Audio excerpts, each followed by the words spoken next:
What's up, everybody? Once again, it's your boy Dreads. Today we're going to be continuing our Captain America Civil War character origins. Today we're going to be talking about Tony Stark, better known as Iron Man. Iron Man, whose real name is Tony Stark, was a genius, billionaire, playboy, philanthropist before any of the suits.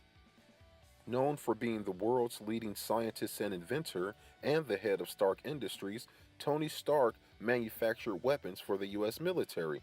While in Vietnam, Tony Stark's convoy was attacked by militants and Tony Stark was captured. During this capture, Tony Stark was injured, having a piece of shrapnel lodged in his chest. General Wang Chu, the man in charge of the militants who captured Tony Stark, offered him a deal.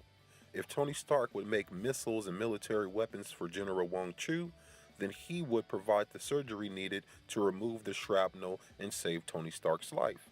Tony Stark agreed to this, but instead of making weapons, he used the materials given to him to create the device we now know as the arc reactor.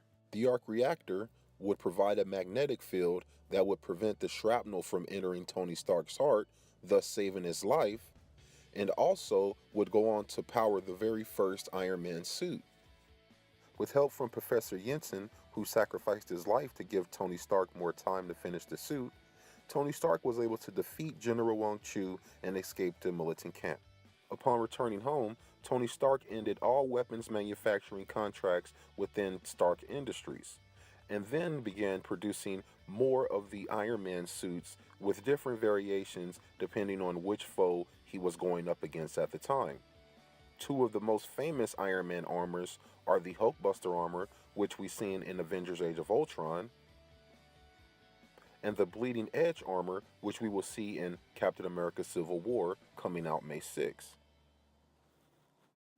One day, Tony Stark seen on the news that the Hulk was going on a rampage, and he responded to the call. He got in the Hulkbuster armor, and he and the Hulk engaged in a great fight. Thor came down and interrupted the fight and explained to Hulk and Iron Man that it was in fact Loki using mind control to make Hulk do these things. Well, then Hulk, Thor, Iron Man, Ant-Man, and the Wasp all went back to Asgard and took on Loki and defeated him. Feeling like their team could really do some good in the future, they agreed to form a unity and call themselves the Avengers. In future edition of comics, Iron Man would go on to build armor so advanced and so strong that he would go on to be the only person to lead both the Avengers and the Guardians of the Galaxy.